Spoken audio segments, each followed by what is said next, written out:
last night was phenomenal, and I want you to know that I strongly believe our prayer time at 6:30 had a huge part in setting the tone and the environments and inviting in the presence of God. So I just want to thank those of you who were able to make it, those of you who jumped in to pray for our students who led out boldly during worship and had impact. So let's keep going. Let's keep fighting for it.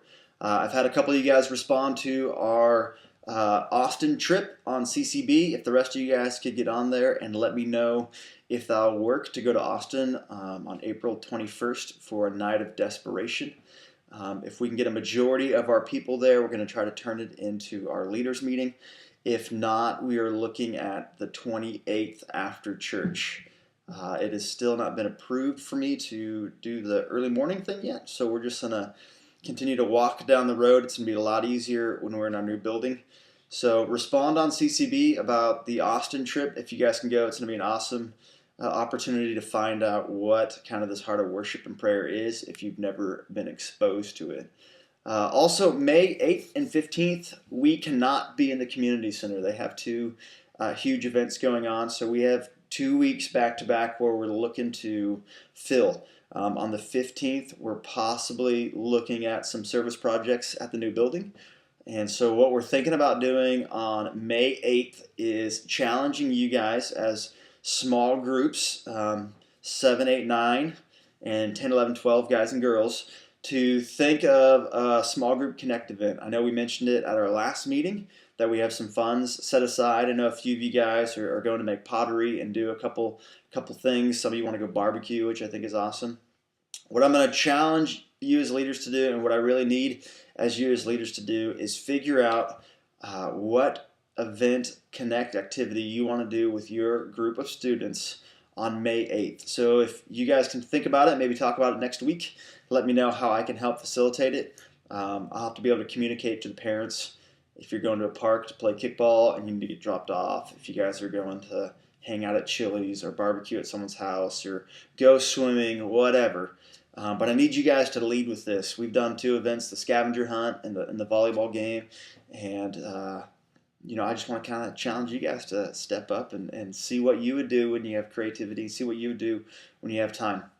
One of the big things that's been coming up the last week or two has been how our transition in small groups have been from that kind of grade level, guy-girl, to basically upperclassmen, lowerclassmen, 7, 8, 9, guys and girls, 10, 11, 12, guys and girls. And I wanted to communicate the reason behind what we were doing, the why behind the what. So what we noticed when we've been here the last few months and kind of evaluating these things is that our groups were stagnant and they weren't growing. There's some groups where you'd sit in there one week and there's maybe 3 students. There's other groups where you guys have 20 students. And so what we're trying to figure out is if we want to continue to move forward on this small group relational method, how do we grow it? And that's the difficult thing. We really tried to cast that vision on that 1-to-6 ratio, have 1 leader per 6 students, and then grow from there, but it's almost too small. So what we're looking to do, everybody say hi, Pastor Corey. Hi, say hi. Oh, it's not Pastor Corey. So what we're looking to do is grow this model, and I want to kind of put that challenge out to you guys. If the groups are too small, we'll shrink and we'll die, and when a first-time guest comes, it's going to be very hard for them to connect. If there's 5 students, maybe even 6, and you're a first time at G&T, it's really hard to kind of come into a group. If there's 30, 40 kids in a group, it's really hard for us to have the relational connect. And the challenge that we're faced with is we don't have any more small group leaders to multiply. We're really at our capacity right now. I know at our meeting we mentioned that our group size of G&T will be basically a reflection of the 6 ratio to how many leaders we have bought in. So one of the ideas that we're looking to do is kind of have a 1-to-10 ratio, have 1 leader per 10 students in that same 7th to 9th grade ratio, and then try to grow that to 20. So the neat thing is when you're at that 20 range, really if we're doing it right, there'll be 4 adults in that group because we'll have the 2 original and the 2 that are being mentored. And so we're going to have a 5-to-1 ratio that will allow us to grow. Now, On Sundays, we run student leadership, and I've ran it with 50 kids and I've ran it with 12 kids. And the truth of the matter is if we as small group leaders engage and facilitate the conversation, it's easy to manage both. You can get conversation going, and then basically you step back and let them lead. So I kind of want to throw that out to you guys at our next meeting. We need to figure out, how do we grow and multiply? What's the healthiest way for us to create an easy on-ramp for our students to feel safe?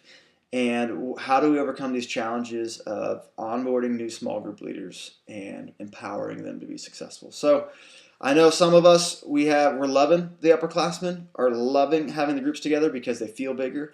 I know some of basically the 7, 8, 9 girls, it's a challenge because there's a lot. And so let's solve these problems. I've said it from the beginning, we are getting prepared for this coming August. Our whole goal this year, 2013, was to figure this stuff out, build relationships so that we can be successful when we get back to school. I believe what you build a ministry on is what you have to maintain, and I believe maintaining a ministry around small groups, life groups, is more valuable, more successful, building authentic long-term faith than anything else. So that's your quick 6-minute, 20-second video. We will see you guys soon.